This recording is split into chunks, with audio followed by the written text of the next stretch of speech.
আমার বন্ধুগণ, দেখেন একজন সাহাবীর গুনাহ আল্লাহ রাব্বুল আলামিন কেমন করে maaf করে দেয়। আল্লাহ রাব্বুল আলামিন দেখেন কেমনে maaf করে দেয়। তারিহাতুল কলবি সাহাবীর নাম।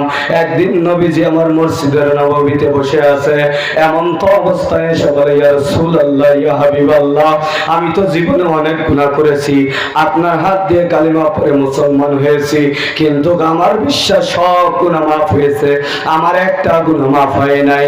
আল্লাহর নবী ডাক দিয়ে বলে, সাহাবী, কি এমন গুনাহ করেছো যে তোমার গুনাহ maaf হয় নাই? আল্লাহর নবীর সাহাবী ডাক দিয়ে বলে, ইয়া রাসূলুল্লাহ, ইয়া হাবিবাল্লাহ, দেখেন কার কার গুনাহ আছে, একটু গভীর মনোযোগ সহকারে শুনবেন।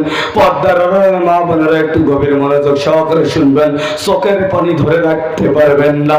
আমার ভাইরা, আমার বন্ধুগণ, এবার সাহাবী ডাক দিয়ে বলে, ইয়া রাসূলুল্লাহ, আমার মনে হয় একটা গুনাহ maaf হয় নাই।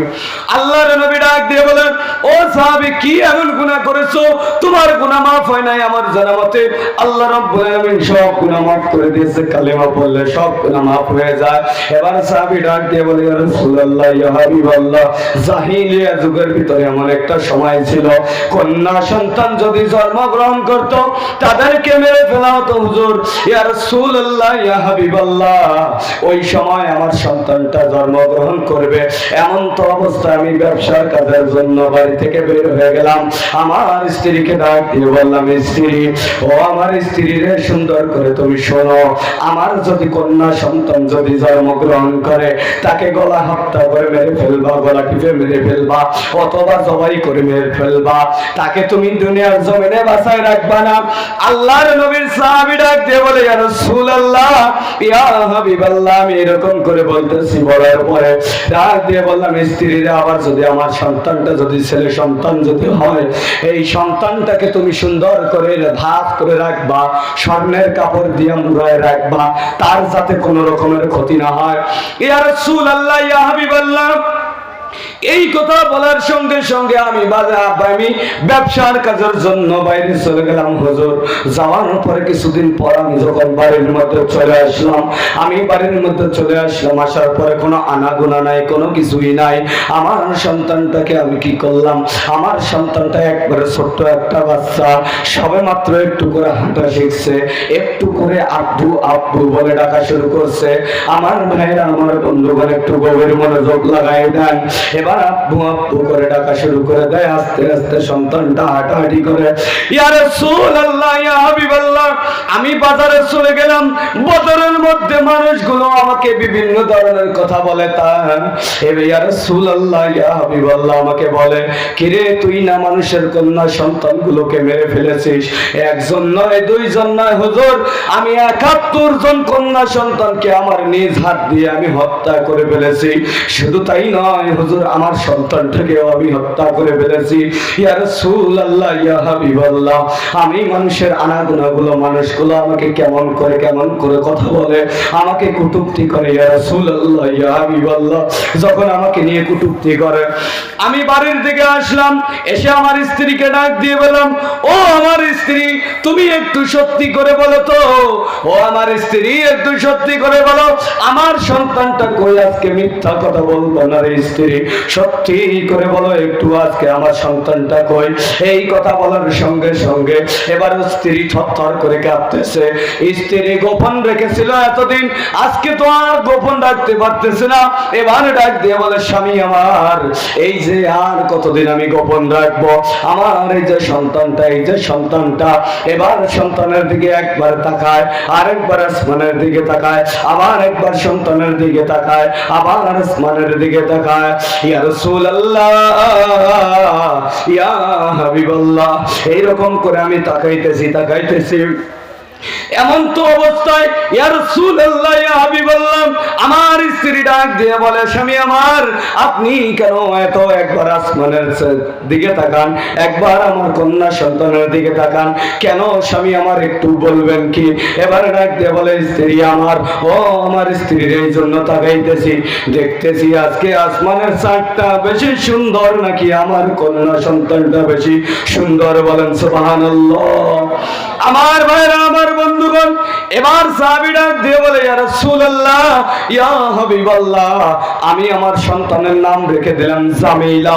এই সন্তানকে নিয়ে কিছুদিন পর্যন্ত আমি একটু হাঁটাহাঁটি করলাম, একটু বাজারে নিয়ে যাই, আবার বাড়ির দিকে নিয়ে আসি, আবার বাজারে নিয়ে যাই, আবার এদিক ওদিক নিয়ে যাই। আমার কন্যা সন্তানটা আমাকে খুব মহব্বত করে। আমি যখন বাড়ি থেকে আসি, আমি যখন বাজার থেকে আসি, বাজার থেকে আসার পরে, ইয়া রাসূলুল্লাহ, ইয়া হাবিবাল্লাহ, বাজার থেকে আসার পরে আমার সন্তানটা সবেমাত্র 4 বছর, 3 বছর থেকে 4 বছর বয়সের বাচ্চাটা এসে আমাকে গামছাটা আগায় দেয়, ওযু করার জন্য, হাত মুখ ধোয়ার জন্য আমাকে পানি আগায় দেয়, আর ডাক দিয়ে বলে, আব্বু, আপনি খুব কষ্ট করে আসছেন, এবার ওই গামছাটা দিয়ে আমার শরীরটাকে সুন্দর করে মুছায় দেয়। ইয়া রাসূলুল্লাহ, ইয়া হাবিবাল্লাহ, আমার সন্তানটা যতক্ষণ এরকম করতেছে আমি খুব একটা মহব্বতে পড়ে গেলাম। ইয়া রাসূলুল্লাহ, ইয়া হাবিবাল্লাহ, আমার সন্তানটা কত মহব্বত করে। আবার আমার খাবারের প্লেটের সামনে আসে, এসে বলে, আব্বু, আমাকে একটু খাবার খাইয়ে দাও। এবার আমি আমার সন্তানটাকে খাবারগুলো খাইয়ে দিচ্ছি। ইয়া রাসূলুল্লাহ, ইয়া হাবিবাল্লাহ, এরকম কিছুদিন যাওয়ার পরে কেমন জানি মক্কাবাসীর লোকেরা, মদিনাবাসীর লোকেরা আমাকে নিয়ে হিয় করে, আমাকে নিয়ে ঠাট্টা করে, মস্কারি করে, আমার সাথে ভালো ব্যবহার করে না। এবার মদিনার মানুষগুলো বলে, আমি আর তোমার সাথে ব্যবসা করব না, তোমার সাথে বাণিজ্য করব না, তোমার সাথে কথা বলবো না, এলাকার মানুষ তোমার সাথে কথা বলবে না, আজ থেকে বয়কট করে দিলাম। ইয়া রাসূলুল্লাহ, ইয়া হাবিবাল্লাহ, এইরকম করে বলার পরে, ইয়া রাসূলুল্লাহ, ইয়া হাবিবাল্লাহ, আমি কি করলাম, বাড়ির দিকে দৌড়াই গেলাম। যাওয়ার পরে আমার স্ত্রীকে ডাক দিয়ে বলি, আমার স্ত্রী, আজকে একটু আমি মনে মনে তেলে বেগুনে খেপে গেলাম। মানুষ না আজকে আমার সাথে কথা বলে না, আমাকে হেয় করে কথা বলে, আমার সাথে ভালো ব্যবহার দেখায় না, আমার সাথে ব্যবসা করবে না, বাণিজ্য করবে না।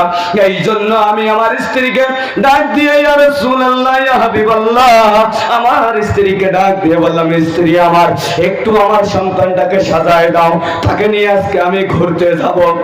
এরকম বাবা আছে না? এটা আওয়াজ দেন, আছে না নাই? ছোট্ট বাচ্চাদেরকে দেখবেন, তারা বাবা হয়ে ঘুরতে নিয়ে যায়, বলে, মা, আজকে আমি তোমাকে ঘুরতে নিয়ে যাব। বলেন তো, এরকম বাবা আমাদের আছে না নাই? আমার ভাইরা, আমার বন্ধুগণ, এই কথা বলার সঙ্গে সঙ্গে জামিলার মা এবার নতুন করে নতুন পোশাকগুলো গোসল করাই দিতে যায় জামিলাকে। আমার ভাইরা, আমার বন্ধুগণ, এইবার জামিলাকে যখন গোসল করাই দিতে যায়, কল পরে নিয়ে যায়, নিয়ে যাওয়ার পরে বিপদ যদি সন্তানের হয়, পৃথিবীর কেউ যদি না জানে, তা আগে জানে মা। কথা বলেন ঠিক কিনা? আমার ভাইরা, আমার বন্ধুগণ, এইবার জামিলার মা জামিলাকে যখন গোসল করাই দিতে যাবে, হাতটা থরথর করে কেঁপে কেন জানি মগটা মাটিতে পড়ে গেল। এবার মায়ের মনটা একটু দেখে পেল, আমার মনে হয় জামিলার আজকে শেষ দিন হয়ে যাবে। একটু গভীর মনোযোগ সহকারে শুনবেন, দেখবেন চোখের পানি ধরে রাখতে পারবেন না। আমার ভাইরা, আমার বন্ধুগণ, এবার জামিলার মা যখন পোশাকটা পরাইতে যাবে, পোশাকটা কেমন জানি হাত দুইটা থরথর করে কাঁপতেছে। আমার ভাইরা, আমার বন্ধুগণ, এইবার নিত্য নতুন জামা কাপড় পরাই দিয়া জামিলার মায়ের চোখ দিয়ে দিয়ে পানি পড়তেছে। জামিলার মা এবার বলতেছে, ও জামিলার আব্বু, সত্য করে বলো, তুমি আমার সন্তানটাকে কোথায় নিয়ে যাবা? মা আগে জেনে গিয়েছে, এই জন্য বলি, মা বাবার মনের মধ্যে কষ্ট দিও না রে ভাই। যুবক ভাইরা, মা বাবার সাথে বেয়াদবি করবা না। মা তোমাকে আমাকে 10 মাস 10 দিন গর্ভে ধারণ করেছে, মায়ের 101 বালতি পরিমাণ তোমাকে আমাকে জন্ম দিতে যাই রক্ত ঝরেছে, মায়ের 2 থেকে 2.5 বছর পর্যন্ত দুধ পান করেছি, সেই মাকে কেমনে তুমি আজকে তুমি কষ্ট দাও? আমার ভাইরা, আমার বন্ধুগণ, এইবার জামিলার মা জামিলার আব্বুকে ডাক দিয়ে বলে, স্বামী আমার, সত্যি করে বলো, সত্যি করে বলো, তুমি আমার সন্তানটাকে কোথায় নিয়ে যাবা? কোথায় নিয়ে যাবা? এরকম করে বলার পরে বলে, আমি বেড়াইতে নিতে যাব, বেড়াইতে নিতে যাব। আমার ভাইয়েরা, আমার বন্ধুগণ, জামিলার বাবা বলে আমি বেড়াইতে নিতে যাব। এই জন্য যখন বললেন জামিলার মা আর কোনো কথা না বললে ঠিক আছে, জামিলাকে তো সুন্দর করে ভালোভাবে তো খাবার খাওয়ায়, আবার কত মোহাব্বত করে চুমু খায়। খাওয়ানোর পরে এবার জামিলাকে নিয়ে বেড়াইতে যায়। জামিলাকে বেড়াইতে নিয়ে যায়, ইয়া রাসূলুল্লাহ, ইয়া হাবিবাল্লাহ, আমি পাশের বাড়ি থেকে একটা কুদাল নিলাম হুজুর, আমি কুদালটা নিয়ে আমার সন্তানটাকে কোলে করে নিয়ে যাইতেছি। এমন তো অবস্থা আমার ওই কলিজার টুকরা সন্তান জামিলা ডাক দিয়ে বলে, আব্বু আপনি আমাকে কোথায় নিয়ে যাচ্ছেন? বলে আজকে তোমাকে আমি বেড়াইতে নিয়ে যাইতেছি। ও আব্বু, তুমি তো আমাকে বেড়াই নিতে চাইতেছো, ঠিক আছে, রাস্তা তো ওইদিকে, রাস্তা তো এদিকে না। বলেন তো দেখি 4 বছরের বাচ্চাগুলো চালাক হয় কি হয় না? এটা আওয়াজ দিয়ে বলেন, হয় কি হয় না? দেখবেন এমন সুন্দর মিষ্টি ভাষায় কথা বলে, অন্তরটা কেড়ে নেয়, কথা বলেন ঠিক কিনা? ওই সময় জামিলা তার অন্তরটাকে সুন্দর করে কেড়ে নিত আমার ভাইরা, আমার বন্ধুগণ। এইবার কি করলেন, জামিলা ডাক দিয়ে বলে, আব্বু রাস্তা তো ওই পাশে, রাস্তা তো এই পাশে না। এবার জামিলার কথা শুনে এবার আমার ভাইরা, আমার বন্ধুগণ, জামিলার মা জামিলা এবার বলে, আব্বু চলো আমরা এদিকে যাই। কয় না মা, একটু সংক্ষিপ্ত রাস্তা, এটা দিয়ে গেলে তাড়াতাড়ি যাওয়া যাবে, তোমার নানির বাড়িতে একটু তাড়াতাড়ি যাওয়া যাবে। ছোট্ট মানুষ যেমন করে বুঝাইছে তেমন করে বুঝে নিয়েছে। আমার ভাইরা, আমার বন্ধুগণ, এই কথা বলে বলে নিয়ে গেলেন মরুভূমির ভিতরে। এবার যে ইয়া রাসূলুল্লাহ, ইয়া হাবিবাল্লাহ, আমি একবার পিছনে তাকাই, দেখলাম আমার স্ত্রীকে আর দেখা যায় না। ডানে তাকালাম, ডানে দেখি কোনো মানুষ নাই। বামে তাকালাম, বামে দেখি কোনো মানুষ নাই। পিছনে তাকালাম, পিছনে দেখি কোনো মানুষ নাই। কোন রকমের মানুষ যখন দেখা যায় না, মরুভূমি এলাকার ভিতরে আমি নিয়ে গেলাম। সূর্যটা মনে হয় মাথার উপরে আসলো, আমি ঘেমে গেলাম। আমার কলিজার টুকরা ছোট্ট সন্তানটা তার জামা মুবারক দিয়ে আমার মুখ মন্টলটা মুছাই দিচ্ছে, আর বলতেছে, আব্বু এদিকে তো অনেক রোদ, চলো আমরা নানির বাড়িতে বেড়াইতে যাই। এবার ইয়া রাসূলুল্লাহ, ইয়া হাবিবাল্লাহ, আমি কি করলাম এইবার, কি করলাম আমি এইবার, কি করলাম, আমার সন্তানটাকে নামাই দিলাম। আবারও ডানে দেখি মানুষ নাই, বামে দেখি মানুষ নাই, পিছনে দেখি মানুষ নাই, সামনেও দেখি কোনো মানুষ নাই। ইয়া রাসূলুল্লাহ, এইবার আমি গর্ত খনন করা শুরু করে দিলাম। আমার ছোট্ট মেয়েটা ডাক দিয়ে বলে, আব্বু আপনি কেন কষ্ট করতেছেন বাবা? কেন আপনি কষ্ট করতেছেন? এত কষ্ট কিসের জন্য করতেছেন? কার জন্য এত কষ্ট করতেছেন? কোন কারণে কষ্ট করতেছেন? আমার ভাইরা, আমার বন্ধুগণ, এবার ইয়া রাসূলুল্লাহ, আমার কোনো, আমি শুধু তেলে বেগুনে খেপে আছি, কখন আমার সন্তানটাকে মারা যায়, এই জন্য আমি নিজের মতো করে কোদাল দিয়ে গর্তকে খনন করতেছি। ইয়া রাসূলুল্লাহ, ইয়া হাবিবাল্লাহ, আমার গর্ত কিছুক্ষণ পর খনন করার পর আমি আবার ঘেমে গেলাম। আমার সন্তানটা ডাক দিয়ে বলে, আব্বু তুমি এদিকে একটু আসো। হুজুর আমি গর্তের উপর থেকে, আমি গর্তটার ভিতর থেকে উঠে আসলাম। আমার কলিজার টুকরা সন্তানটা রুমাল দিয়ে আমার মুখ আবার মুছে দিচ্ছে। ইয়া রাসূলুল্লাহ, আবার মুছে দিচ্ছে। দেওয়ার পরে বলে, আব্বু এই যে রোদ, এই রোদের ভিতরে আপনাকে আর কোনো কষ্ট করার দরকার নাই, বাবা চলো আমরা বেড়াইতে যাই। ইয়া রাসূলুল্লাহ, ইয়া হাবিবাল্লাহ, এই কথা বলতেছে আমার সন্তানটা কিন্তু আমার মন এমন পাথর হয়ে গেছে, আমি কলিজার টুকরার কথা শুনতেছি না, আবার গর্ত খনন করতেছি। গর্ত খনন করতে করতে ইয়া রাসূলুল্লাহ, ইয়া হাবিবাল্লাহ, গর্তটা খনন করা যখন শেষ হয়ে গেল, শেষ হওয়ার পরে আমি আমার সন্তানটাকে একটু ডাক দিয়ে বলি, মা জামিলা একটু আগায় আসো। একটু যখন আমার সন্তানটা আগায় আসলো, বললাম, মা দেখো তো তোমার এই গর্ত, আমি যে তোমার বাবা গর্তটা খুঁড়েছি কেমন দেখা যাচ্ছে, একটু দেখো তো। ইয়া রাসূলুল্লাহ, ইয়া হাবিবাল্লাহ, এই কথা বলার সঙ্গে সঙ্গে ছোট্ট মেয়েটা জামিলা একটু মাথাটা নিচু করে একটু দেখতে ধরছে। ইয়া রাসূলুল্লাহ, আমি এমন ভাবে আমার ওই কলিজার টুকরা সন্তানকে পিছন দিক থেকে ধাক্কা দিয়েছি হুজুর, ধাক্কা দেওয়ার পর আমার সন্তানটা যখন পড়ে গেল হুজুর, পড়ে যাওয়ার পরে ডাক দিয়ে বলে, আব্বু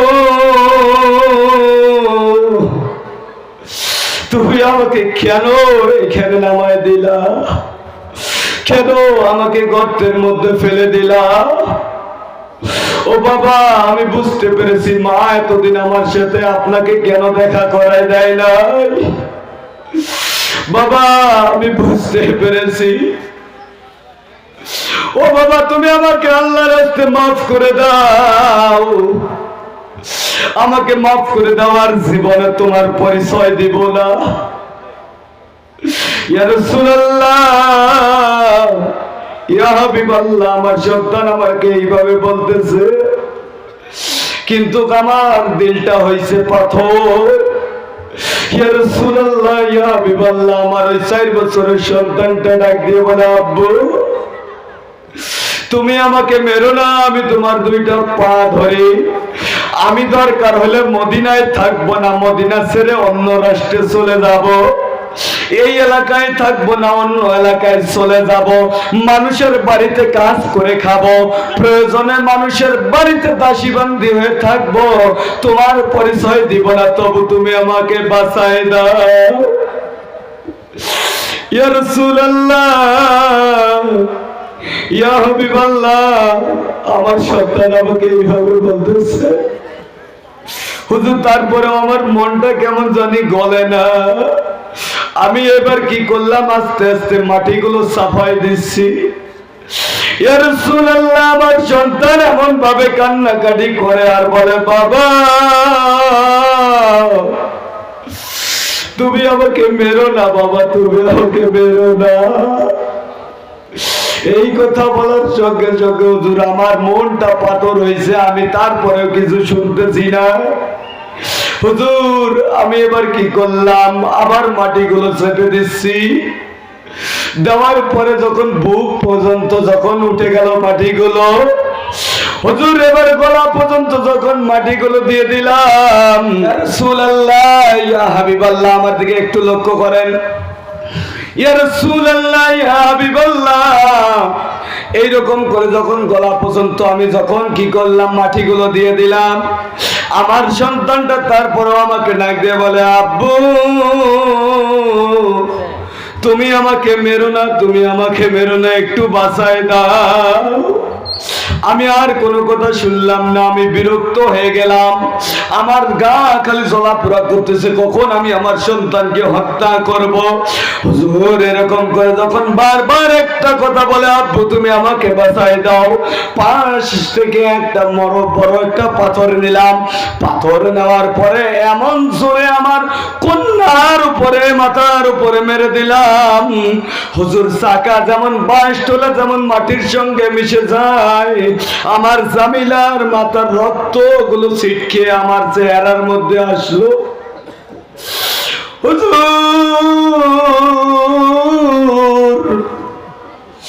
এইরকম করে যখন রক্ত গুলো আমার মাথার মধ্যে, আমার পুরো শরীরের মধ্যে লেগে গেল, আমি দেখলাম আমার সন্তানটা মারা যায় কি, গিয়েছে কি যায় নাই।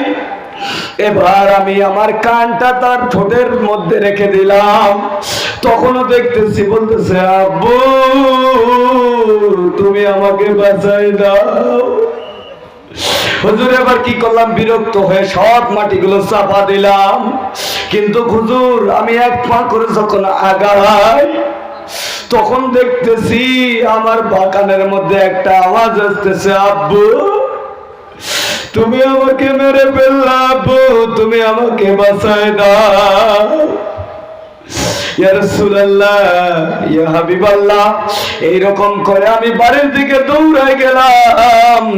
জামিলার মা আমাকে ডাক দিয়ে বলে, জামিলার বাবা তোমার শরীরে আজকে কেন রক্ত, তুমি আমার জামিলাকে কোথায় রেখেছো?